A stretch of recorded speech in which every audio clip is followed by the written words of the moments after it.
So thank you for joining us today for our May 2022 program. This is Association Xchange, and I'm Sherry Singer, the founder and one of the co-organizers of Association Xchange. With me from my organizing team today are Jamie Ballou and Kirk Gallagher. And we also have our monthly program coordinator, Carter Alleman, who is going to introduce our speaker today. A couple of housekeeping items. I'm thinking of household from where Hannah works. Housekeeping items. If you have a question or a comment, please feel free to put that into the chat. And this session will be recorded. So for anybody who wants to go back and listen to it again, you'll have that opportunity. We usually load it up on our website the day after the event takes place. Thanks everybody again for joining us, and be sure to look for our June 2022 program. And I'll turn it now over to Carter, who will introduce Hannah. Thank you for being here.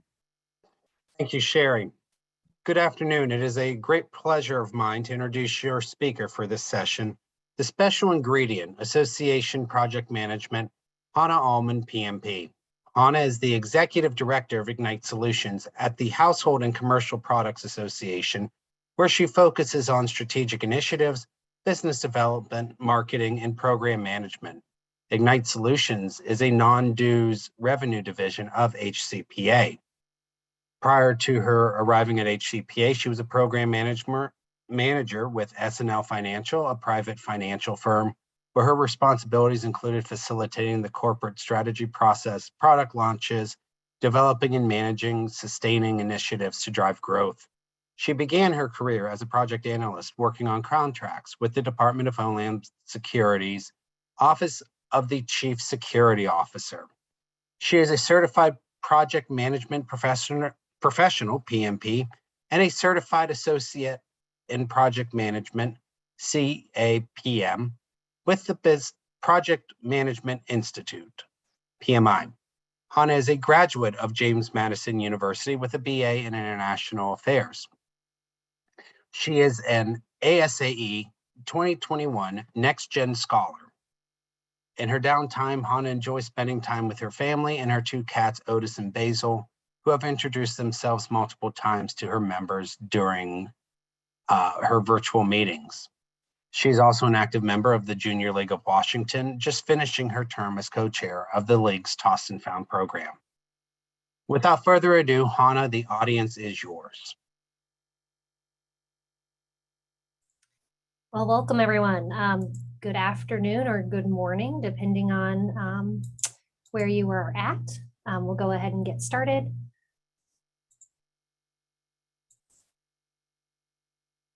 Okay, so welcome. This is going to be a presentation on project management in associations. Let's go ahead.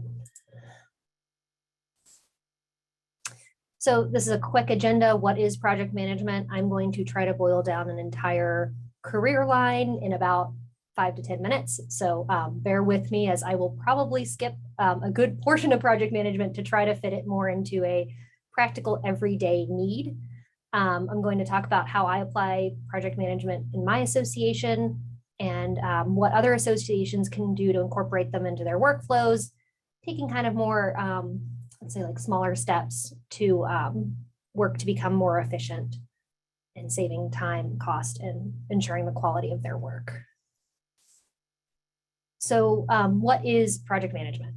As I said, I'm going to give an extremely high level overview of project management. I want this presentation to be more about what you can do for your associations and less of a full-scale lesson on project management itself.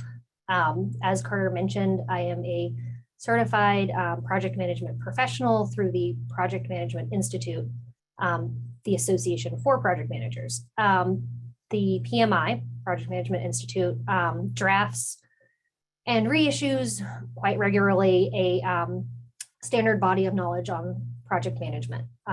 It is called the Project Management Body of Knowledge, or the PMBOK guide for short. According to this guide, project management is the application of knowledge, skills, tools, and techniques to project activities to meet project requirements. Project management refers to guiding the project work to deliver the intended outcomes.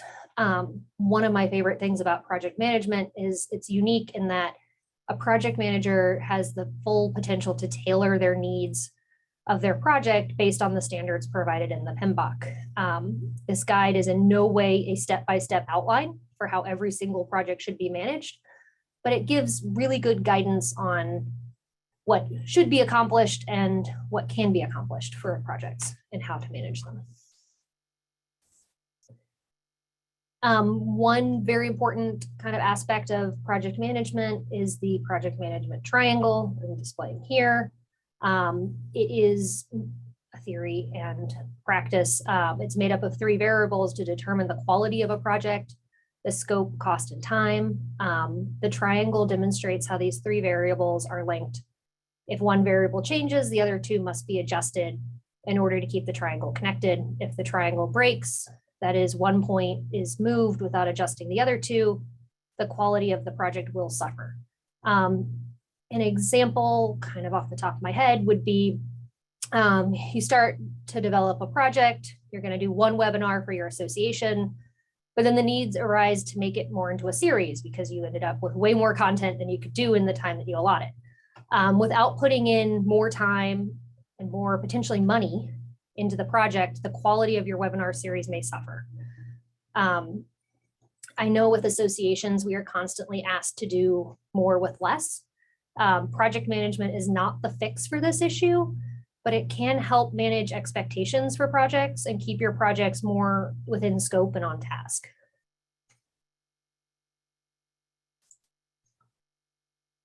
How do I apply project management in my association?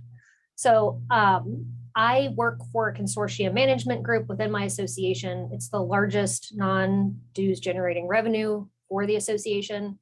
I manage a team that oversees 25 active groups, which each have multiple projects going on within them. These groups are doing everything from generating data to fulfill federal regulatory requirements. Some of the groups are actually other independent trade associations, and some of the groups are developing software. So we're doing so many different things, but we boil down a lot of our techniques and what we do based on how we manage it. I take a lot of pride for taking off a lot of the workload from my members by better management of how we work through the everyday needs that they have. These are some of the areas in which we apply project management techniques. Every single action item, be it internal, external, from a meeting, not from a meeting, is put into a project sheet, and we assign it to the correct person as a point of contact, be it in the organization or outside of the organization.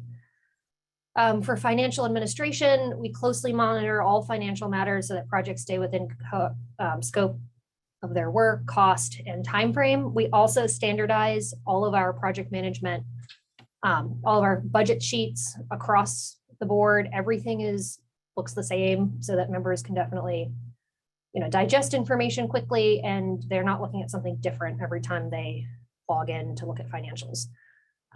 We do contract management. We track each of our contracts as an actual project.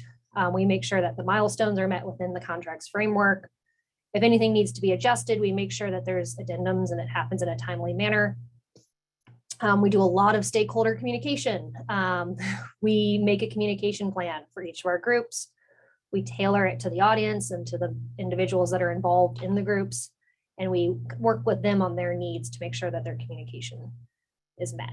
The next couple of slides, I'm going to go in depth with more information on kind of each of these areas, which could be helpful in your own association. So for action items, as I said, we put all action items into a project sheet. I'll discuss what goes into creating a project sheet later in this presentation. We manage them by specifically assigning them out to individuals. I can then track the bandwidth across sheets and across how much has been assigned to an individual, if I need to take a load off of that person on my team, or if I see that an external member has a lot assigned to them, I can see if I can get someone else to step in and take some stuff off their plate. So we really track everything very, detailed down to the last thing. For financial management, each project has its own detailed budget. As I said, it's tracked against the contracts and the scope of the project. Every staff member has access to our financials because it's kind of for contingency planning in a way, and every budget follows the same format. We want to make sure that it's easy to pick up and to understand, not only for the members of staff, but also for the actual members that we're dealing with and working with on a day-to-day basis. It benefits a lot of our members because most of our project members are involved in multiple projects. So they become familiar with the format, they can easily consume the information, and they know where they're going.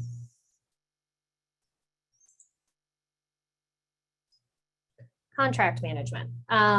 We monitor contract milestones and deliverables through project sheets and action sheets. We ultimately turn them into Gantt charts. I know that Gantt charts are a bit intimidating for most people, but they really are a great visual tool for quick consumption of information, quick understanding of who may be assigned to what, and it really, really helps us kind of stay on task and keep things moving. We also make sure for our contracts, we've separated out the RFP process from the actual contract management. So when we're going out for request for proposal, we track that as a separate project. Once a contract has actually been granted, then that becomes its own project in itself. Stakeholder communication. This is a huge portion of what we do to ensure that our members are communicated to kind of in the ways that they need and meeting them at where they're at. Prior to starting a project and periodically during the project, we perform stakeholder mapping to help us tailor our communication styles and identify who we need to communicate with, how we communicate with them, and how often. This stakeholder map is kind of the way that we do that. If somebody has high interest, but low influence, we inform them completely. We monitor, their needs closely. An example of using this chart would be recently, I had a board member who was not involved in the day-to-day of a project, but had some interest in it. I, using this chart, would classify them as low interest, high influence. Obviously, being on the board, you have a lot of influence on the organization, but they weren't involved in the nitty-gritty day-to-day work that we were doing. In this case, we would monitor their needs, anticipate their needs, and they would probably get high-level periodic email updates on the project. They wouldn't need, we don't want to waste their time. And we want to make sure that they get the information that they need and they can consume it rather quickly.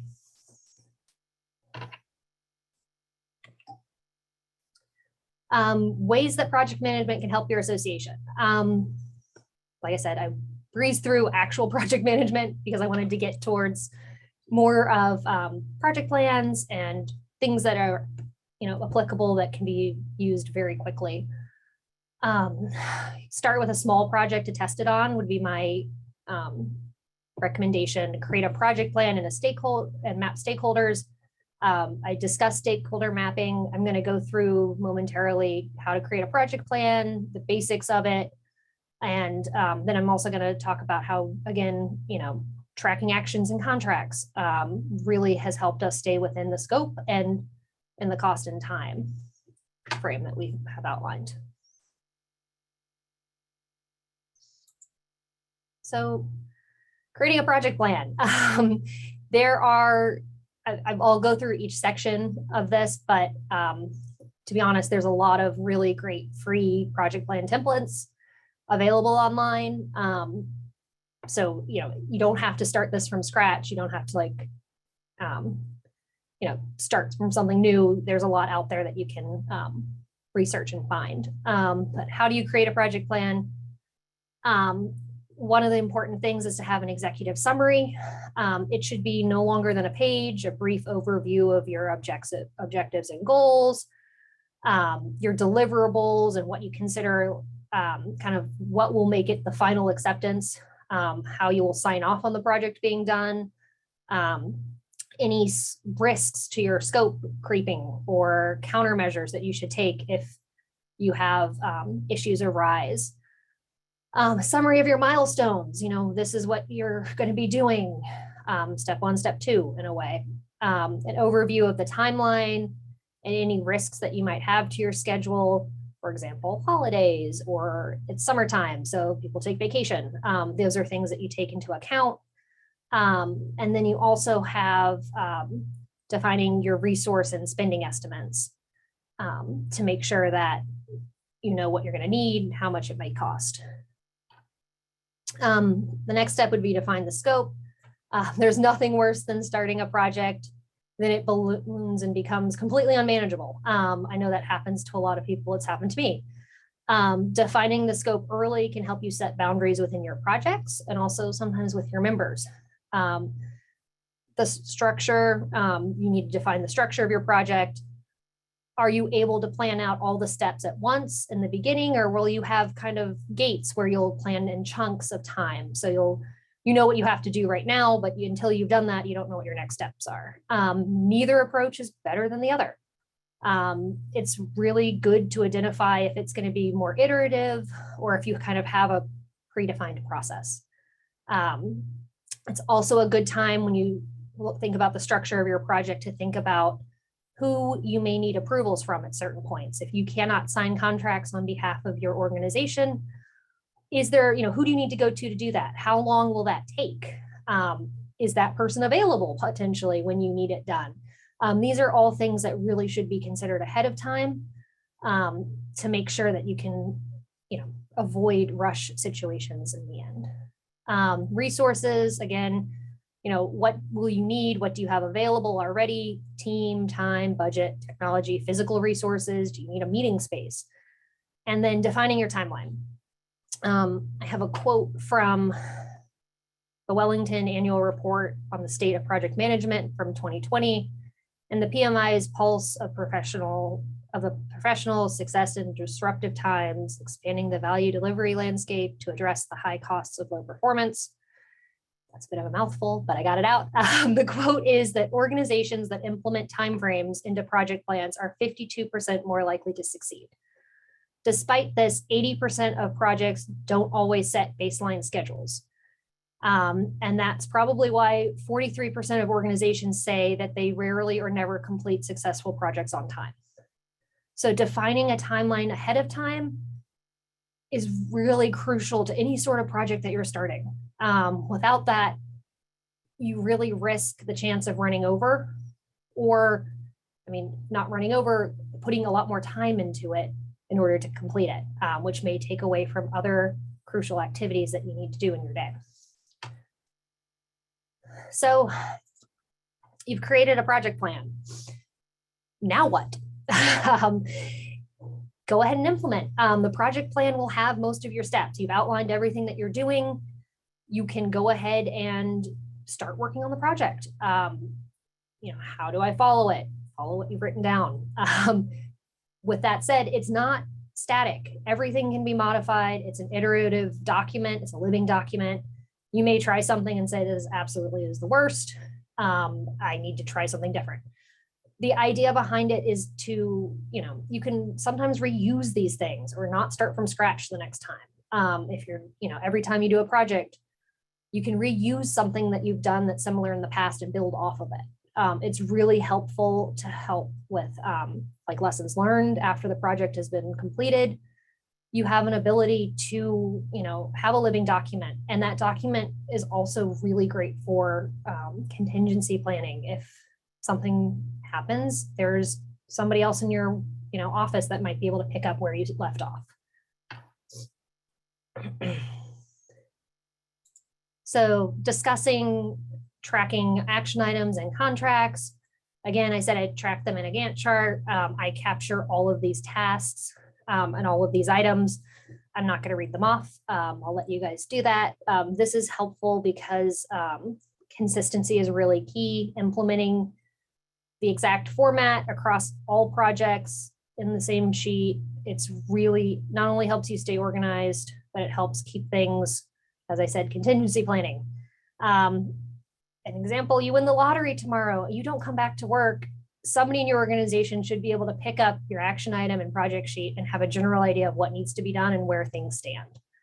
I think this is extremely important right now, given just the job market, the world we live in. Things are constantly changing, but being able to leave behind something is just exceedingly important, so that there's not, too much of a waste of time getting the people brought up to speed.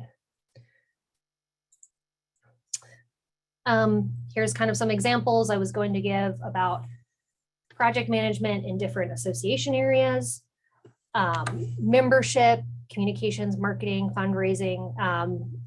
Again, I just picked 3 kind of domains.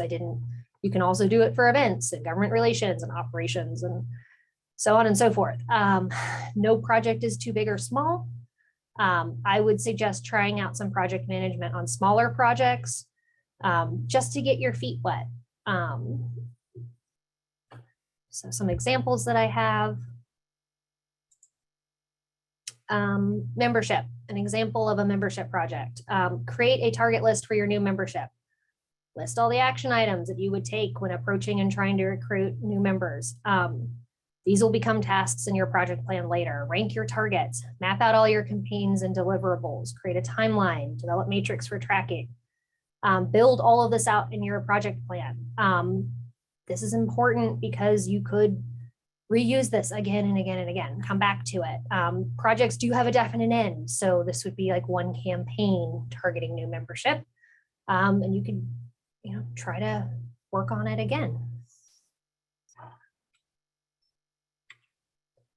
For communications and marketing, an example would be creating a communications plan like I have discussed for an upcoming webinar series. Start by writing down all the steps you would normally take, document it in your project plan. You can always go back and edit what you've documented. This is iterative. It can be reviewed continuously while you work through the steps. It's really important to document the process so that you don't end up going off scope and out of scope of what you were originally intending. Things really can balloon, and you can end up kind of going down rabbit holes while trying to complete your final mission and objective.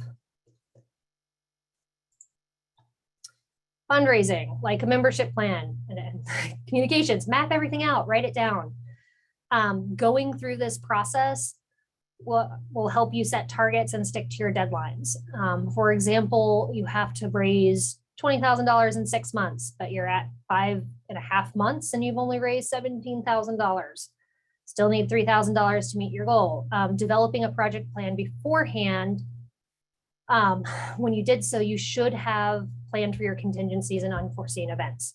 So instead of just panicking, winging it, trying to find somebody desperately, you should have sat down and thought about this beforehand in ways that you could, meet an unforeseen potential shortfall within the time frame.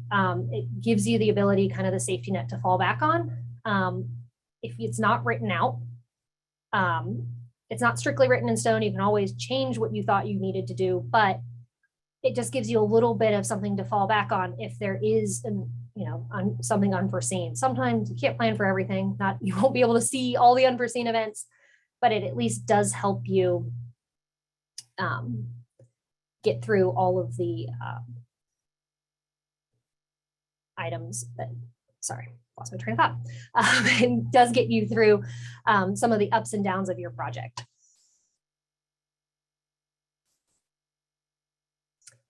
So in wrapping up, is this really going to save me time? The first time, I'm going to be completely honest, it's not going to save you time. The first time you do this, it will be painful, but in all honesty, it will help you stick to your deadlines, your cost, your scope. And it can be used again and again and improved upon. So it does take some time. It does take some patience, but the consistency, the continuity, all of that helps your members, helps you to become more efficient. The contingency planning, like I said, it provides a way to write, to document in writing institutional memory.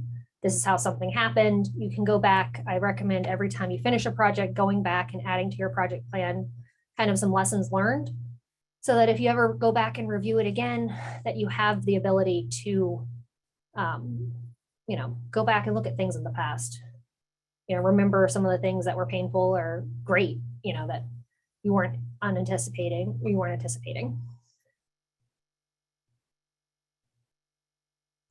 Let's see, resources, tips, tricks, more information. Again, the Project Management Institute, they have some general information available. I'm happy to supply a sample action item tracking sheet in Excel for everyone. It's, tailor it to your own needs. Maybe you don't need to use what I use and what has worked for me and my team, but I do think it's very important to kind of have something to go off of and build for your own. And then it's pretty cheesy, but if in doubt, Google. There's a lot of free project management resources available out there. Try something out. And if it's not exactly what you want, change it. It's not, you don't have to use somebody else's stuff. You really need to find something that works for yourself. And then I have some time for questions. Excellent, Hannah. Thank you for the wonderful presentation. Very insightful, and we do have plenty of questions for you. So just to start off, how can smaller associations that don't want to spend extra funds, such as hiring a project manager or project analyst, really implement some project management tactics? So this is where I was saying, start small. Take a small project that may not have a large impact on your membership. Doesn't have to be IT related. I mean, it can be something as small as you're planning a lunch, and sit down and think about all the steps you need to do for your staff lunch or something. Start small. Try to start tracking things more efficiently. You don't necessarily need somebody who's certified in this to do it. There are just little changes that you can make here and there that I've found that have really helped with the efficiency of the things that we get done. Like I said, tracking all my action items, staying on top of, it helps you stay on top of things. It's written down. It's not, I know I sometimes go off script and end up having to wing it anyway, but having it all prepared and kind of organized as best as possible beforehand has really helped my organization. Sort of piggybacking on that question, did you need to encourage any culture shifts in your organization to accommodate the project management process? Or were most of your colleagues familiar with this way of working through projects?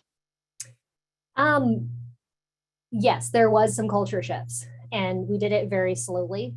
And some of it was trial by error.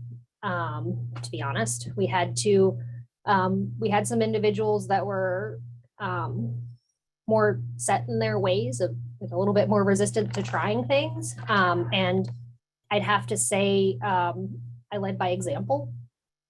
I really cleaned up a lot of the ongoing projects that we had going at the time when I came on board here about 7 years ago.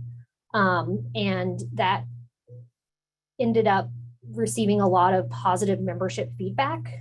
And at that point, if the members really like it and you're doing a good job, it kind of forced a bit of a culture change to a degree. I mean, there's still some things that, all associations have a level of bureaucracy. And so I feel like there's still some things that could always need improvement, but taking it slowly definitely helped with that issue.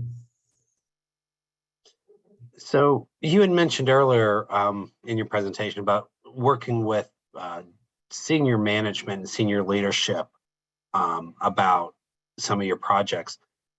Do you have any suggestions about how to show board and other leaders how the projects support or align with strategic plan or other goals? Yes. Usually I would take things that usually what would happen is I'm not generally applying this to new projects or new processes within the organization. I took something that was already being done that supported the strategic goal and helped kind of streamline the process, document the process, organize it. So when I first started out, that's how we ended up getting senior management to get more on board with this, especially after they saw the cost and the cost savings to a degree. Because I know there were times where contracts were just, no one was following up or keeping track of how much the consultant had spent. And then suddenly, we get to the end of the year and we're like, whoa, and so I think slowly starting to see some of the, I'm going to say boundaries put in place on things, really brought senior management along and embracing this.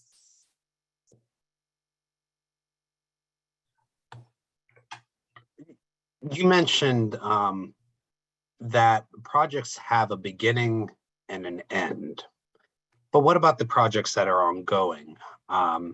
Do you see them or as something a different entity completely, or how do you apply what we talked about today to those types of ongoing projects? So the beginning of the project is creating the project plan, mapping stakeholders, defining everything. The actual executing of the project is doing what you wrote down. And so they are just as important as those that are starting and those that are wrapping up. I actually, most of the time now is spent executing on projects and managing different contracts and different ongoing things. Not all of the things we do have. Instead of projects, we have programs which are more ongoing. They don't have as many ends to them, but since I'm trying to stay away from program management, I thought we'd just talk about project management today. We definitely, the majority of your time is actually spent executing on your project plan.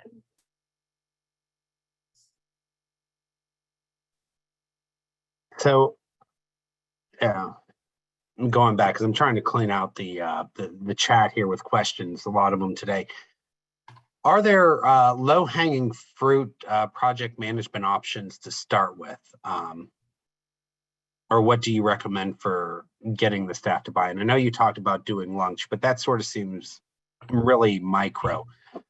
Is there, or have you found working with a different department to say, we have this small project, say, looking for a consultant that we're working with, let's sit down and discuss this and work this through?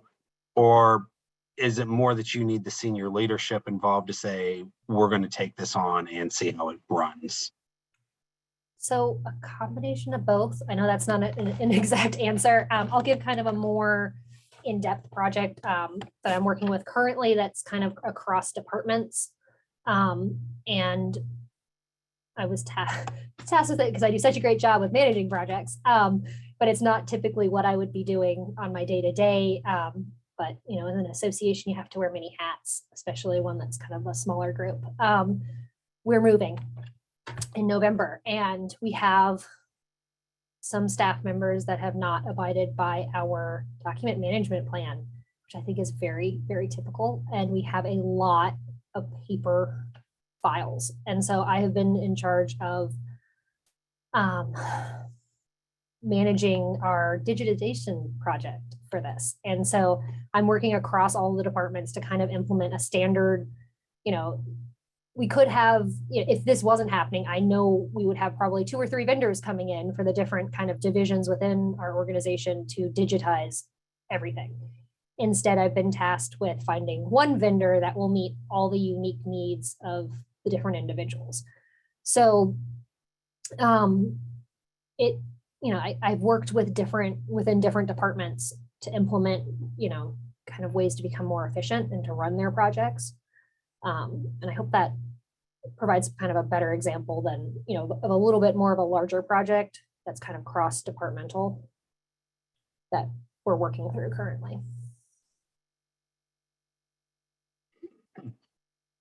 What systems or technologies have you found to be most conducive, or how would you really advise going about selecting the best technology to support, a project management approach? Are we looking more so needing to buy like a large software piece? Can we do it in Excel, Google Sheets? So I'm not supposed to like sell products, and I do not work for this this company that I have do most of our project management tracking in, but there are a lot of online resources that I actually have found very helpful because membership can get restricted access to it or be able to edit. Right now we use Smartsheet, which I think was mentioned in the comments. We use Smartsheet to do all of our online. We do have a paid account, but there are free versions. It has limited resources and limited ability. You can also do this in Excel. You can make Gantt charts. You can track in Google Sheets as well. It's not as, it doesn't make it as simple, but it can be done. It makes reporting a little bit more difficult, but you don't have to go out and invest a ton of money, especially at the beginning. When I first came here, it took 2 years for us to implement getting Smartsheet because I had to kind of prove the value of what we were doing. So I did a lot of this at first in Excel documents. Makes it a little bit harder, or you can do it in Google Sheets or something like that. It makes it a little bit harder for version control and things like that. OneDrive, of course, there's been technology advances and things like that, has made it a little bit easier to do that.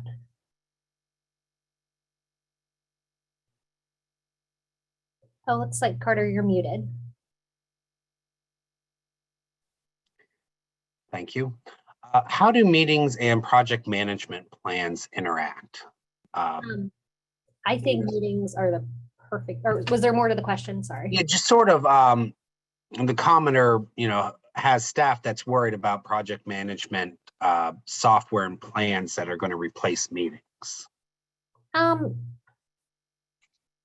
don't think it will replace meetings. I think it can improve some of the, it can make you more efficient, but I don't think that project managers, we're not subject matter experts. That's one of the great things about being a project manager is, from my background, you can see I worked for Homeland Security, I worked for a financial institute, and now I'm at an association.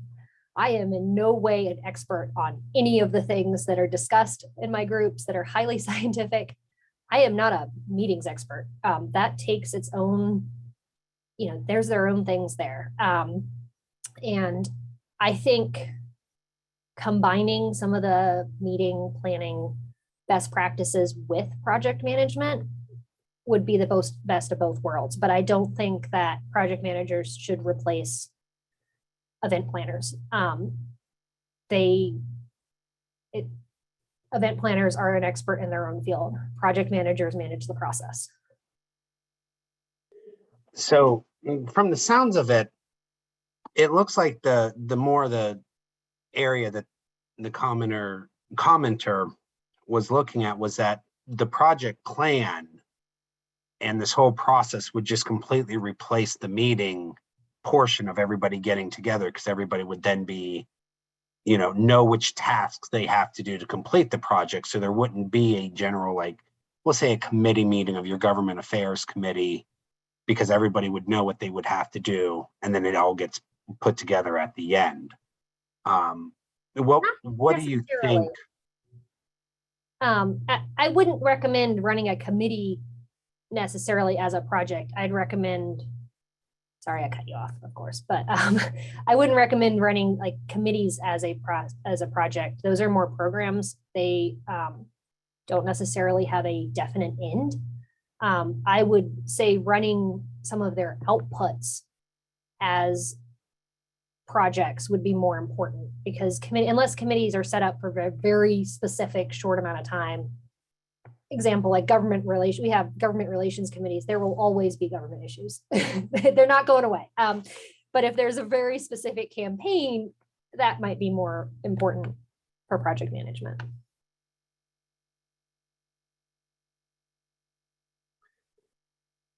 is it advisable, and I guess work with me here on this question, and of what size of association would you need really to have a dedicated project manager on staff as a resource who champions the approach? Or is it best to have, one a part of each of the core divisions of your team? Or do you just, see it as just bringing in the project management philosophy into your organization without needing a dedicated staff member? So that's a very good question. So I appreciate this one. I don't know what's going on in everyone's association. I don't know the budget. I know a lot of associations, not to blame COVID, but the past couple of years have been tough. It's been tough for the industry. And so, we're starting to come out of, events being hybrid, canceled, changed, revenue streams are starting to hopefully come back in.